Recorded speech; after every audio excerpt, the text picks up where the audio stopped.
La semaine dernière, Volodymyr Zelensky a effectué une tournée éclair dans plusieurs capitales européennes, dont la France, pour présenter son plan de victoire, une initiative qui a reçu un accueil mitigé. Ce mercredi à Kiev, lors d'un discours au Parlement, il a dévoilé les contours de ce plan. Якщо почати рухатися цією ідеєю, з цим конкретним планом перемоги саме зараз, то може вдатися завершити війну не пізніше, ніж наступного року. Devant les députés ukrainiens, Volodymyr Zelensky a exclu de céder du territoire à la Russie pour mettre fin à la guerre. Il a également redemandé aux Occidentaux la levée des restrictions sur les armes à longue portée. Il a également pressé l'OTAN d'inviter l'Ukraine, ce qui pour lui est un élément fondamental de son plan de victoire.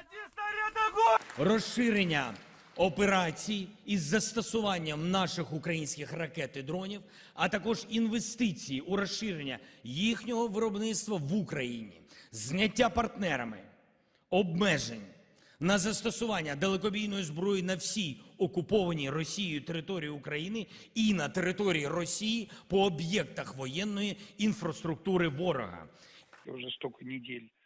Moscou n'a pas tardé à réagir à son discours. S'exprimant devant la presse ce mercredi, le porte-parole du Kremlin a rejeté ce plan de paix et appelle l'Ukraine à se réveiller. Dans l'est du pays, les troupes russes poursuivent leur progression et il reste moins d'un mois avant l'élection américaine qui, en cas de victoire de Donald Trump, pourrait constituer un tournant dans cette guerre. Ce jeudi, le président ukrainien est invité à Bruxelles pour présenter son plan de victoire.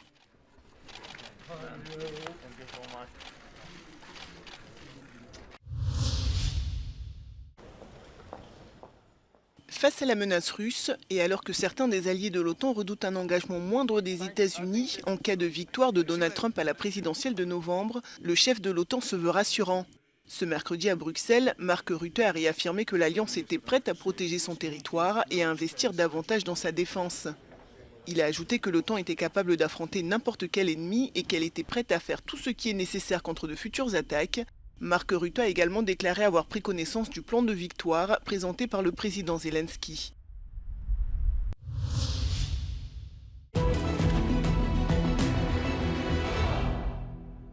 North Korea is supplying Russia not only with weapons but also with people, including those who can work in Russian factories, Volodymyr Zelensky said on Wednesday. Ukrainian outlet The Kyiv Independent, citing its sources, reports that North Korea has sent 10,000 soldiers to Russia to boost its war efforts against Ukraine. Ukrainian outlets Suspilne and Liga reported on the 15th of October, citing anonymous military intelligence sources, that Russian 11th Airborne Brigade is forming a 3,000-person battalion staffed by North Korean citizens. Now, where could they be deployed? Ukrainian intelligence sources assess that the battalion will likely be involved in ongoing Russian defensive operations in Kursk region. Earlier, Ukrainian partisan movement claimed that it had identified the presence of North Korean military personnel in training areas located close to Mariupol. Euronews could not independently verify these claims. The Institute for the Study of War says it has recently observed reports that a small contingent of North Korean personnel was operating near the occupied Donetsk city. Now, the Institute for the Study of War says the Kremlin is likely leveraging the recent June 2024 Russia-North Korea Comprehensive Strategic Partnership Agreement in part to offset Russian force generation and border security requirements, further cementing Russian President Vladimir Putin's commitment to avoiding mobilization for as long as possible. The think tank says Putin appears more willing to absorb North Korean personnel into Russian military and resort to other irregular force generation efforts than to call for a wider mobilization to actually address the combat situation. Au moins 15 personnes sont mortes dans la ville de Cana, au sud du Liban, dans une frappe israélienne. La ville a déjà connu par le passé un nombre élevé de victimes civiles à la suite d'attaques israéliennes. En 1996 a lieu le premier massacre de Cana lors de l'opération Raisin de la colère menée par Israël. Une frappe touche alors un complexe des Nations Unies abritant des centaines de personnes déplacées. Une centaine de personnes y perdra la vie. Plus tard, pendant la guerre de 2006, a lieu le deuxième massacre de Cana. Israël frappe un immeuble résidentiel qui, d'après elle, était une base de lancement de missiles du Hezbollah. Ce drame a fait 28 morts, dont 16 enfants. L'Irlande prévoit de suspendre ses liens commerciaux avec Israël. Le Premier ministre Simon Harris a déclaré vouloir interrompre toute transaction économique impliquant des produits originaires de la Cisjordanie occupée.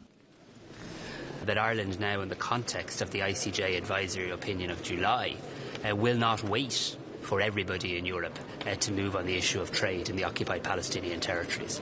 And next week, my government will receive formal advices from our own Attorney General as to what we may be able to do in this area.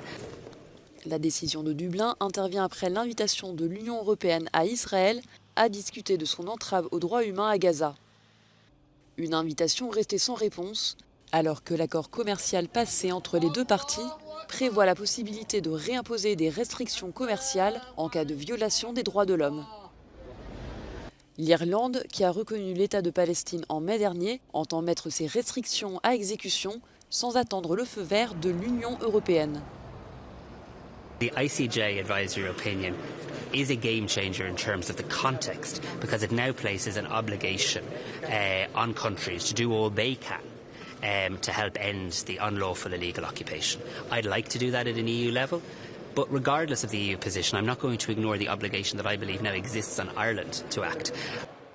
Jusqu'à présent, au sein de l'Union européenne, seules l'Espagne et l'Irlande ont révisé les conditions de leur accord commercial avec Israël.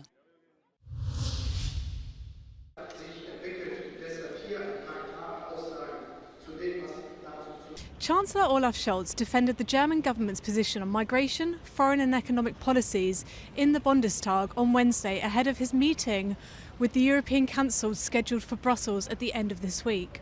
Scholz stressed that he is open to speaking with Russian President Putin, but said he would never make decisions about the future of Ukraine over the heads of the Ukrainians. On the topic of tensions in the Middle East, he reiterated the need for a ceasefire, but said that Israel would always have Germany's support. He said that Israel can rely on German weapons deliveries, but underlined that humanitarian aid for Gaza is needed. The German leader warned that Iran is playing with fire regarding its attacks on Israel. Scholz also promised to meet with Germany's top business associations this month with a view to solving German industrial problems. He criticised the EU's new tariffs on Chinese electric cars and said that Germany needs to build the best cars and compete globally. With the German federal election scheduled for autumn next year, it seems like Scholz and his government face an uphill battle to turning the promises into reality before then. Liv Stroud, in Berlin, for Euronews. En Albanie, une manifestation a été organisée ce mercredi pour protester contre le transfert de personnes migrantes secourues par les autorités italiennes dans des centres dédiés dans le nord-ouest du pays, conformément à l'accord passé en novembre dernier entre Rome et Tirana. Në fakt nuk është hera e parë që ne kundërshtojmë këtë marrëveshje, ne këtë marrëveshje kemi kundërshtuar prej momentit që ne kemi marrë vesh. E para pikërisht prej mënyrës se si kemi marrë vesh nga mediat italiane, e dyta është se kjo marrëveshje është kundër drejtave të njerëzit, konkretisht drejtave të migrantëve. Un peu plus tôt dans la journée, un navire de la marine italienne est arrivé au port de Shenzhen avec à son bord 16 hommes originaires d'Égypte et du Bangladesh passés par la Libye. À leur arrivée, ces personnes migrantes ont été enregistrées dans l'un des centres créés par les Italiens afin d'y déposer une demande d'asile. Jusqu'à 3000 des personnes secourues chaque mois par les gardes-côtes italiens seront transférées en Albanie. This Wednesday marked the third and last day that Marine Le Pen, the figurehead of France's far-right National Rally Party, took the stand in a long-awaited trial on charges of embezzling EU funds. Le Pen and more than 20 other senior party officials are currently standing trial at the Paris Criminal Court right behind me for allegedly misappropriating millions of euros intended to pay EU parliamentary assistance. Instead, Le Pen and her co-defendants are accused of paying staff who worked directly for her party in France and who rarely even set foot in Brussels or had any sort of role between 2004 and 2016, therefore violating EU regulation. During these 3 days, Marine Le Pen took the stand and she was quite combative, even accusing the judge of being biased towards her. Le Pen, who was an MEP for more than 12 years, maintained her innocence and said that it's not up to the EU Parliament to decide decide how these assistants should be employed. And the far-right leader is taking quite a big risk with these sort of argument, because if found guilty, Le Pen and her co-defendants face up to 10 years in prison and fines of up to 1 million euros each. And most importantly, it could lead to her ineligibility to even run for office, a scenario that could be disastrous for Le Pen's plans for the 2027 presidential election, her fourth and arguably most promising attempt. And this trial is scheduled to last until the end of November. Sofia Katzenkova reporting from Paris for Euronews. Le Festival Lumière 2024 s'est ouvert le week-end dernier à Lyon. Il réunit des stars venant du monde entier pour célébrer le 7e art avec des classiques restaurés, des rétrospectives et quelques avant-premières. Particularité du festival, chaque film est présenté par un acteur, un cinéaste, un critique ou par les organisateurs de l'événement au grand bonheur du public.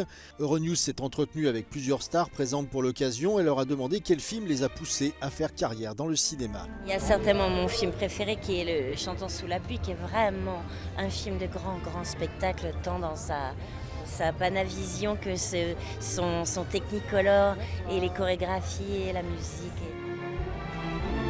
C'était Bébert et l'omnibus qui m'avait fasciné parce que j'étais un enfant et cet enfant qui faisait un peu les 400 coups m'avait vraiment donné, c'était la magie du cinéma, c'est la première fois que ça m'a vraiment atteint. C'est un film qui représente le patrimoine parce que c'est la Dolce Vita, voilà.